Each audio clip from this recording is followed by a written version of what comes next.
Israel Hamas के बाद अब हिजबुल्लाह के साथ भी जंग की तैयारी कर रहा है। इजराइल के नेताओं ने अब खुले तौर पर धमकी भी देनी शुरू कर दी है। जब से इजराइल हमास युद्ध शुरू हुआ है तब से हिजबुल्लाह ने भी अपनी टांग अड़ा रखी है। हिजबुल्लाह लड़ाकों ने लगातार बमबारी कर इजराइल की नाक में दम कर रखा है। हिजबुल्लाह के ताबड़तोड़ हमलों से इजराइल कई मोर्चों पर युद्ध लड़ने को मजबूर हुआ है। ऐसा माना जाता है कि ईरान के बूने प्रॉक्सी वॉर वाले जाल में इजराइल फंस गया है। यही वजह है कि हिजबुल्लाह के हमलों से त्रस्त हो चुके इजराइल ने अब लेबनान पर सीधा युद्ध थोपने की धमकी दे डाली है। हालांकि इस बात से इजराइल भी वाकिफ है कि अगर एक साथ दूसरा युद्ध शुरू होता है तो इसका दुष्परिणाम उसे भी झेलने के लिए तैयार रहना पड़ेगा। दरअसल पिछले 9 महीने से ज्यादा समय से चली आ रही गाजा की जंग खत्म नहीं हो रही है। इजराइल अब तक हमास का खात्मा नहीं कर पाया।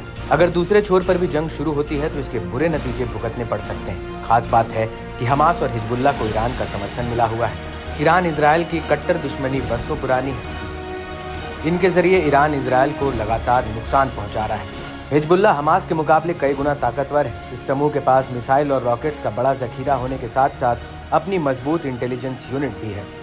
हिजबुल्लाह की ताकत का अंदाजा इस बात से लगाया जा सकता है कि उसे कई अरब देशों को एक साथ हराने वाले इजराइल को 2006 की जंग में अकेले ही बुरी तरह हरा दिया था। हिजबुल्लाह ने अपनी ताकत को लगातार बढ़ाया है। 2006 में इजराइल को हराने के बाद लेबनान की जनता के बीच उसकी अहमियत बढ़ी है। हिजबुल्लाह महज मिलिशिया ग्रुप ना रहकर अब लेबनान का बड़ा पॉलिटिकल ग्रुप भी है। लेबनान की नीतियों में अपना दखल रखता है।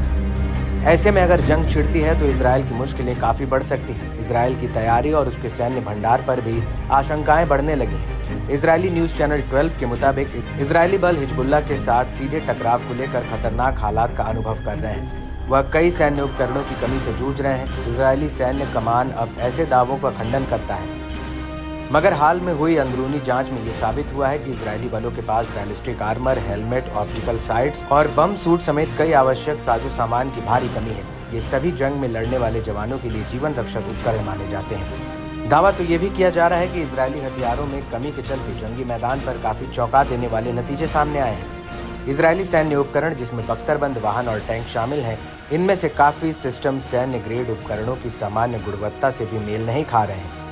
इजरायली अखबार मारीफ की रिपोर्ट में इजरायली बख्तरबंद बलों को हुए नुकसान के बारे में डरावना आंकड़ा जारी किया है। 7 अक्टूबर 2023 से अलग अलग प्रकार के 500 बख्तरबंद वाहनों को नुकसान हुआ है।